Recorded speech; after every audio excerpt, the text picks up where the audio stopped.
Carolina Week. Coming up on the November 28th edition of Carolina Week. I'm Rebecca McAtee with tips about how to be safe during your holiday travels. I'm Nick Kane, and I'll tell you why it just got harder for some people to hang around just waiting for work. In sports, call them Butta because they're on a roll. The Lady Tar Heels are still undefeated. Weathercaster Mallory Nichols will let us know if we'll see colder temperatures for the 1st of December. All that and a group of senior citizens who still got game. Carolina Week starts right now.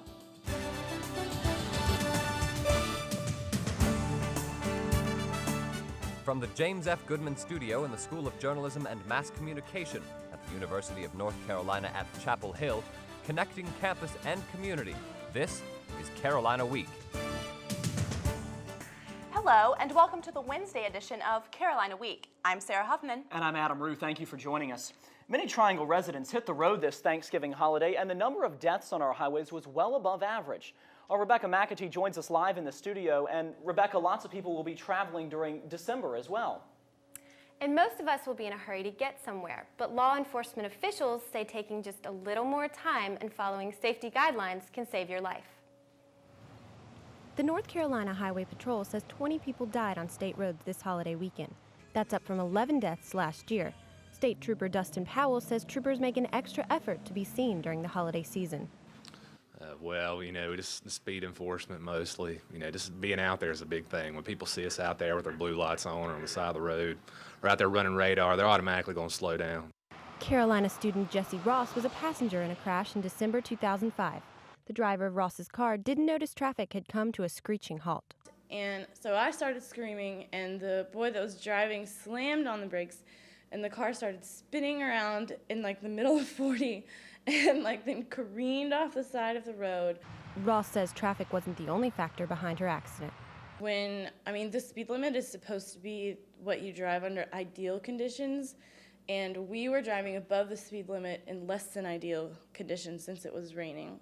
Troopers say it's important to be extra careful when you're driving in rain, snow, or heavy holiday traffic. Allow plenty of room in case you have to brake suddenly. Powell says the best advice for safe driving is to use common sense. Of course, just obey the speed limits, wear your seatbelt, practice safe driving habits, use your turn signals. In addition to minding speed limits, it's important for drivers to avoid distractions like loud music or talking on cell phones. All right, so Rebecca, what do we do if we're involved in a car accident? Notify the authorities by dialing 911 or Star HP on your phone. A new North Carolina law requires that drivers move their cars to the side of the road unless someone is injured. All right, Rebecca McAtee starting us off tonight with some good advice. Thank you. Police are cracking down on people who get behind the wheel after drinking. If you're going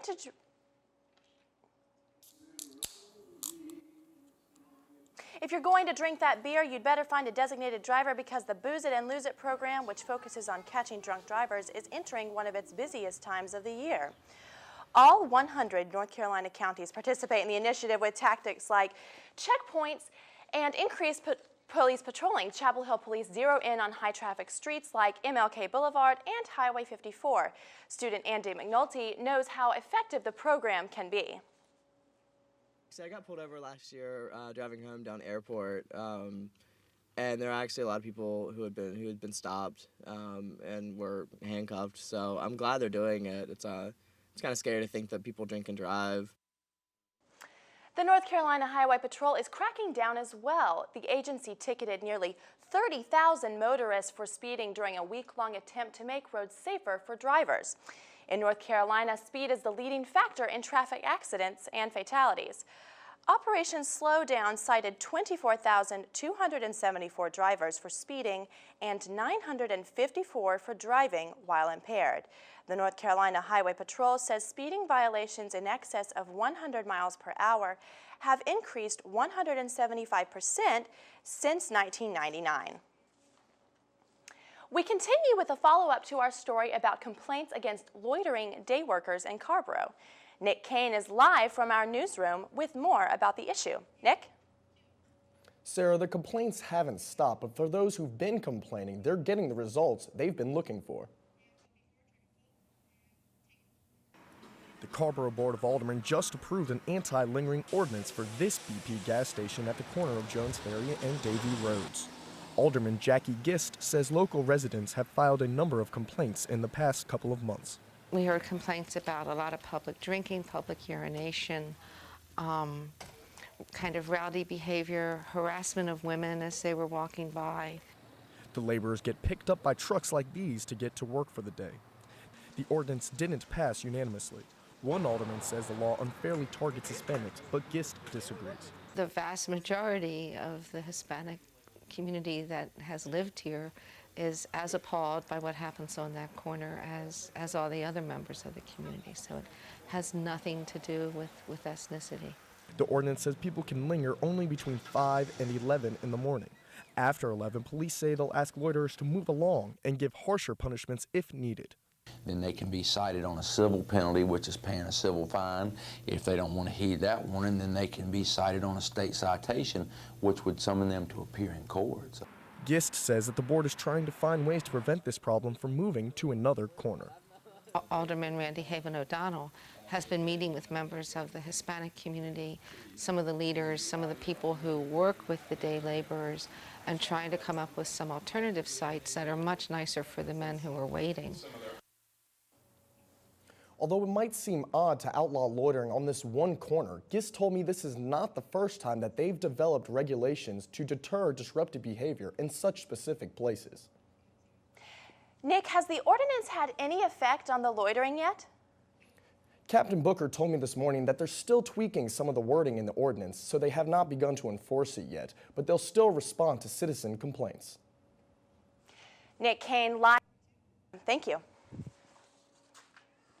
Another local body is busy on a different issue. Chapel Hill town leaders are discussing whether to enact campaign finance reform. The legislation would create a public finance program. Supporters of the program say with public financing, normal people will be able to compete against wealthier opponents. There will also be a limit to the amount of money candidates can spend. Town council members will consider public input and look at other towns outside of North Carolina that already have publicly financed campaigns. Chapel Hill would be the only town in North Carolina with public campaign financing. You can hardly go a day without hearing something about the drought. Yeah, but coming up, despite the lack of rain, we'll tell you why you'll still be able to deck the halls this Christmas.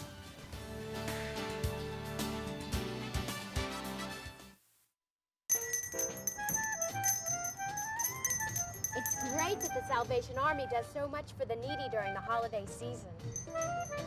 But you know, that isn't all the Salvation Army does. They also run Boys and Girls Clubs. They also provide relief for those who need it after natural disasters. And they help the homeless by providing temporary relief and shelter. They even run summer camps for low-income children. Need has no season. Please help the Salvation Army help others. The Ronald McDonald House is a nonprofit organization that provides a home away from home for families of children being treated at UNC hospitals. Since opening in 1988, the house has welcomed more than 1,000 families each year to stay at this safe haven. The house relies heavily on community support. How can you help? Become a volunteer. Help the house that love built. The Ronald McDonald House, the house with a heart. With the drought still lingering and the holidays upon us, we're left to wonder how the Christmas trees are holding up. Carolina Week's Marissa May shows us that not even the drought can ruin the holiday spirit. There are more than 35 million Christmas trees sold each year in the United States, and North Carolina ranks second behind Oregon. In fact, the official White House Christmas tree is an 18.5-foot Fraser fir from Ashe County. Owner of Jordan Lake Christmas Tree Farm, Byron May, says this year is no different than any other. The quality looks as good as we've had in previous years. Supply has been good. So I think that all in all, everybody's fared pretty well. The Felix family came out to the farm to pick out the family fir. They hoped this season's drought wouldn't affect their Christmas selection. There's always a good tree, but we're not terribly picky as long as it's a nice tree to be had. While mature trees made it through the drought, proper maintenance is necessary to keep them fresh. Making sure the stump is cut properly and fully submerged in water will help maintain the life of your tree. With the upkeep involved with a real tree, many people have opted for a plastic replacement. Not having to worry about loose needles, and because many artificial trees come with lights already installed, a plastic tree might seem like an easy option to join in on the holiday spirit. But May says nothing can replace a true spruce. Obviously, the aroma, the smell, you can't get with anything else, certainly not an artificial tree. And this season, there's no excuse not to have the natural smell in your home. In Apex, I'm Marissa May, Carolina Week. This year, a 7-foot tall tree will run you just about $56. This week is World AIDS Week, and 14 organizations at UNC are putting this epidemic in the spotlight. On display are 10 sections of the more than 6,000 square foot AIDS Memorial Quilt. The quilt debuted 20 years ago and covered the entire area from the Washington Monument to the Capitol building. You can see the quilt at lots of locations on campus, including in the Student Union, at the Campus Y, and in the Global Education Center. There are still several more events later this week. On Thursday, there will be a free walk-in AIDS testing from 10 to 3 and a prayer vigil at 5 that afternoon. Closing ceremonies will be on Friday from 3 to 5 in the pit. Starbucks fans on campus will have to wait a few more months until they can stop hiking to Franklin Street for coffee. Delays in the construction to the new Starbucks at Rams Head Dining Hall mean the new cafe won't open until at least March.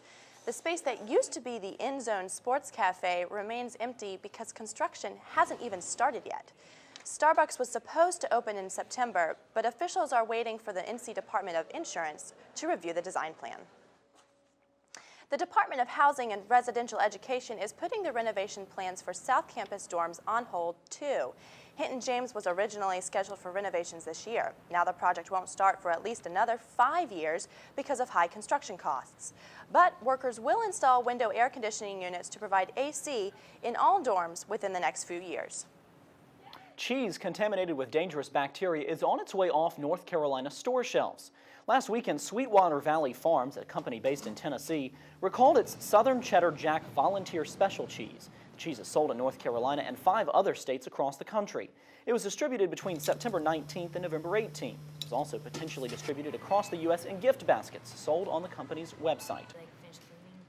So far, there haven't been any reports of illness from the tainted cheese. Documents in the Walmart tax fight with the state of North Carolina and the Department of Revenue will remain public, despite the company's attempts to keep them private. Walmart asked to keep documents about the case under seal and asked for a protective order after the Wall Street Journal posted some of those documents online. A judge denied the request, saying it would violate the public's guaranteed legal right to access court documents. The Department of Revenue criticizes Walmart for moving funds around in order to report lower profits, though Walmart claims the tactic is legal. More than 12,000 members of the Writers Guild of America are still on strike as contract negotiations continue.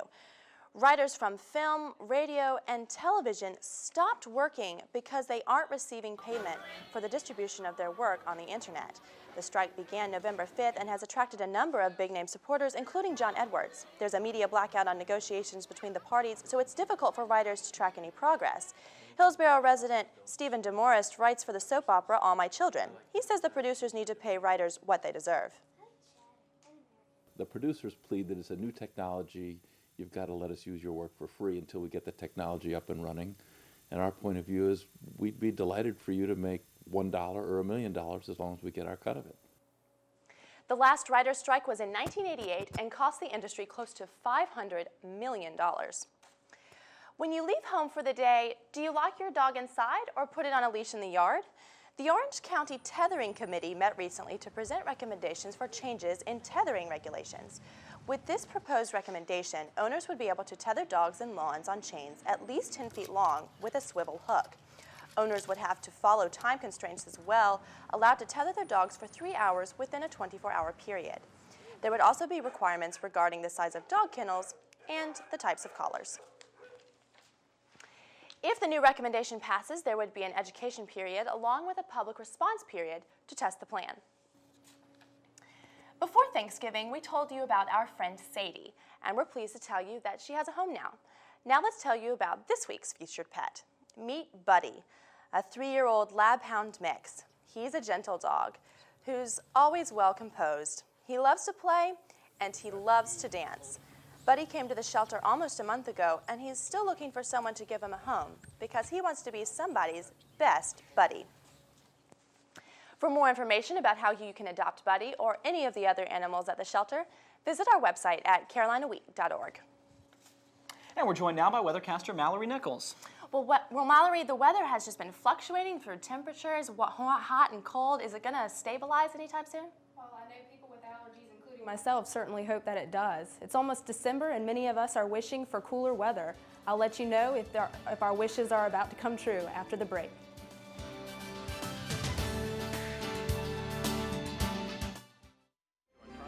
Nine, 8, 7, 6, 5, 4, 3. We have ignition. We have liftoff. Join the next mission aboard the Moorhead Planetarium. For more information on Star of Bethlehem, call 549-6863.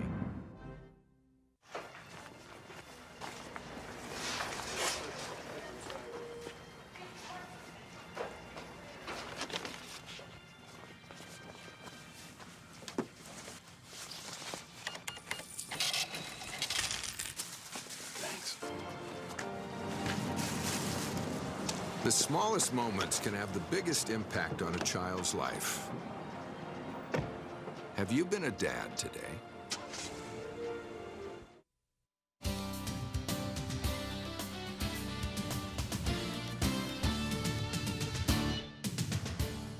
Hi, welcome back to Carolina Week. I'm weather forecaster Mallory Nichols.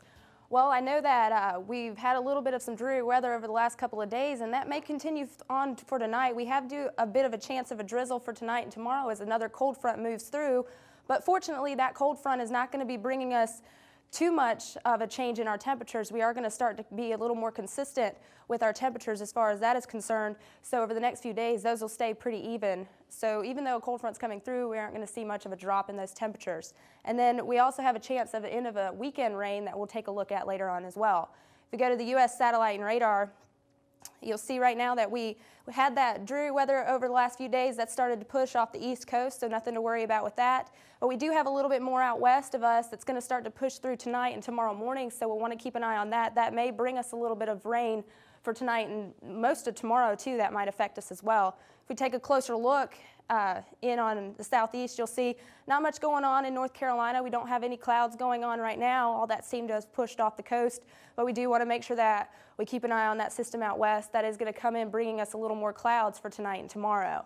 If we go to the U.S. or the surface map, you'll see that front again has moved off. We're going to be sitting in a bit of a high pressure system for the next few hours, but then we do have this cold front out west that is going to push in, bringing us a little bit cooler temperatures, not much, but a little bit cooler temperatures for the rest of the week, and then that chance of drizzle for tonight. If we go to Thursday's surface, you see that's pushed in a lot closer. That rain is out in front of it, so this on Thursday is going to be close to us, but the rain will have already affected us at this point.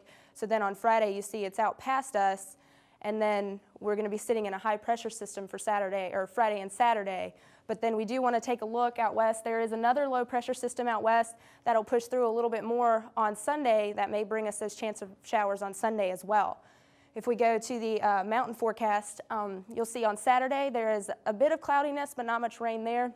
And then Sunday we do have a little more cloudies with those temperatures remaining pretty consistent in the 50s and then the low down into the 32s. And then if we go to the beach forecast, you'll see that on Saturday it's going to be pretty sunny skies, so if you're heading to the beach, Saturday's a good day to go. And then Sunday those clouds are going to start to pick up, possibly a chance of rain as the cold front moves through the area there as well. Those temperatures remaining around the lower 60s, and then down into the 40s for the low temperatures. If we go to the 4-day forecast, you'll see Thursday there is that bit of a chance of rain for Thursday with the temperatures around 62, and then the lows around 30 for the majority of the week. And then Friday and Saturday we have a bit of a sun, and then that chance of rain on Sunday. And then you see those temperatures are remaining pretty consistent, and then the lows are pretty consistent too. So you see that those temperatures are going to start to be a little more consistent throughout the week. So. Well, that sounds pretty good. I mean, it's not too hot and it's not too cold, so yeah, it sounds pretty like good weather. Yeah, pretty ideal. And we definitely need any rain we can get. Sounds good. Mallory, thank you. Thank you. Former Carolina star Marion Jones will have to return $700,000 in prize money because of her illegal steroid use. The international governing body for track and field will revoke all of her titles and prize money from September 1st, 2000 until now. This includes 5 Olympic medals and 2 medals from the 2001 World Championships. Jones is also disqualified from all relay events in this time period, and officials are still deciding whether her relay teammates should be disqualified as well.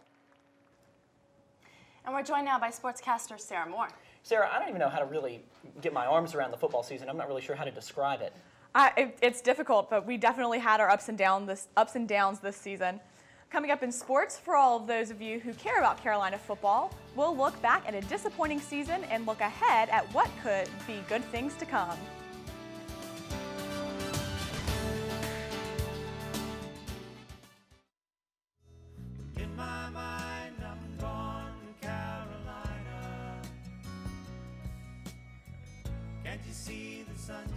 Here at Carolina, we are forging ahead in our tradition of cultivating leaders in research, teaching, and public service.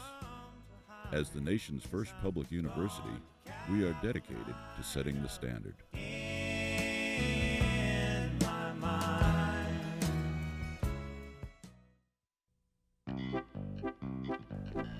Hey, there are a lot of ways we can help our community.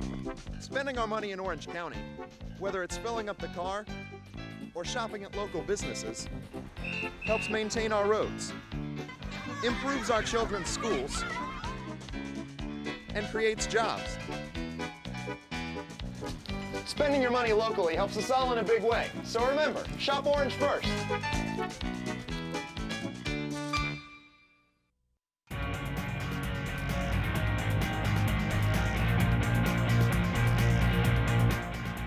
The women's basketball team ran wild in its victory against College of Charleston last night.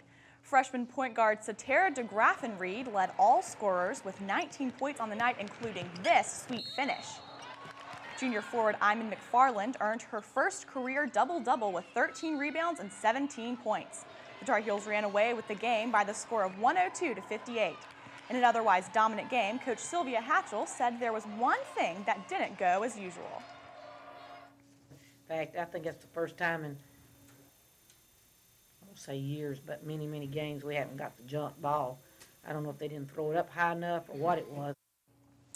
The men's basketball team is also undefeated, but playing games away from home until December 19th. Roy Williams says the team has plenty to work on while the Heels are away.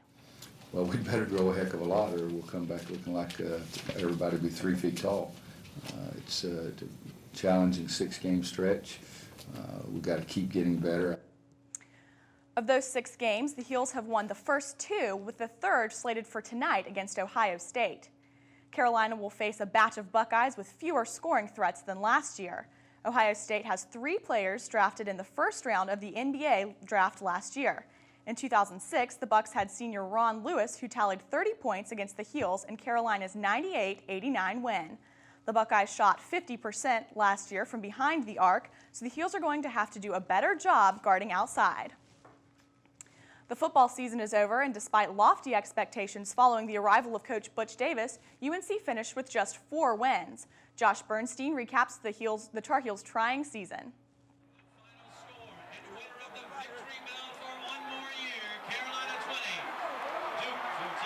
Thanks to Greg Little, who ran the Tar Heels into the offseason on this 25-yard carry in overtime. It builds a foundation for us.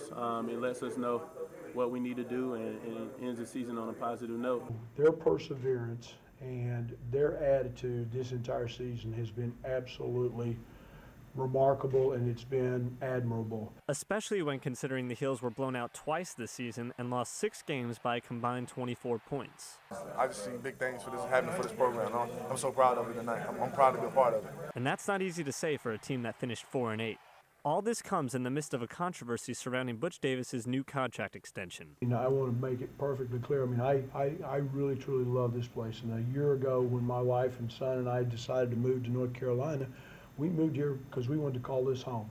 I'm excited that the administration, the current administration, the Board of Trustees, and the Athletic Department saw fit that they really truly believe that there has been significant growth and improvement in this football program. Carolina fans hope that improvement results in at least a bowl bid next year. In Chapel Hill, I'm Josh Bernstein, Carolina Week Sports. The team hasn't been to a postseason bowl since 2004 when the Heels lost to Boston College in the Continental Tire Bowl. Following that nail-biter football win, the Tar Heels are way ahead of Duke in the Carlisle Cup competition, leading 8-2. UNC captured a point for beating the Devils 5-0 in field hockey, no surprise there, and 2 more points with victories in women's and men's soccer. The men's game was a little too close for comfort, with the Heels finally pulling out the 1-0 win in double overtime.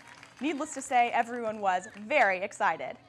Speaking of games that were a little too close for comfort, the Heels gained their 2 most recent points, beating Duke in football in overtime. But the competition isn't over yet. There are still 16 points up for grabs. Well, it certainly always puts me in a good mood to see us whooping up on Duke. Yeah, but the big points come, and the ones everybody will be watching are the ones in basketball season. We know that those can really be nail biters. Definitely. Thank you, Sarah. Speaking of sports, what's a game without a cheer squad? Coming up, we'll show you a group who can still bring it on.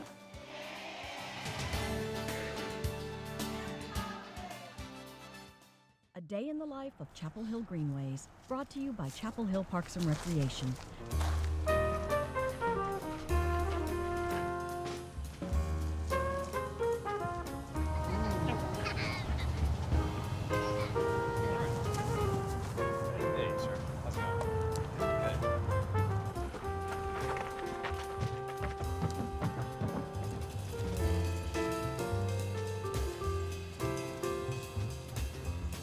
For more information, please call 919-968-2784 or pick up a map at any town facility. If you have a story idea, contact Carolina Week at 843-8292. You can also visit us online at carolinaweek.org. If you have questions about this program, write Carolina Week at Campus Box 3365, UNCCH, Chapel Hill, North Carolina, 27599.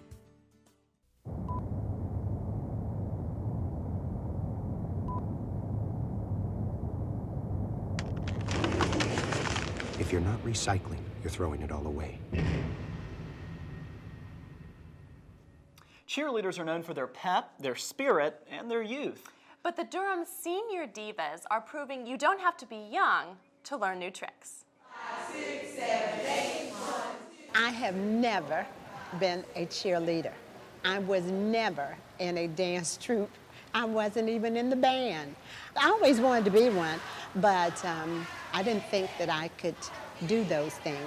So I just never bothered until the ripe old age of 61 is when I started. Come on, crowd, 5, 6, 7, 8. Come on, crowd. Before I started coaching the active older adults, I didn't have a lot of experience with people in that age range. And I just kind of knew my grandma and people in my community to be kind of old and grouchy and just not people I wanted to spend a lot of time with. But the Durham Divas have changed my perception on what it means to age gracefully. I love being a Divas. I've been a Divas for 2 years. And it just gives me a lot of gump to go. And I'm 82 years old. And I'm not going to stop playing because I'm growing old. I'll grow old if I stop playing. So I'm going to keep on playing, being a Divas. I just love it. A lot of people will say, when I retire, I'm going to go home and sit on the front porch and sit in the rocking chair and rock. We don't believe in sitting in rocking chairs and rocking. We believe in rocking our bodies. Because if you keep rocking your body, if you keep moving your body, it's going to stay with you a few days longer. So that is what our legacy will be. Rock the body, not the chair. I just think those kind of stories are so neat. Yeah. Well, and I'm sure it's really empowering for those people, too, to do that at that age. Absolutely. And that does it for this edition of Carolina Week. Thank you so much for watching. Have a good night.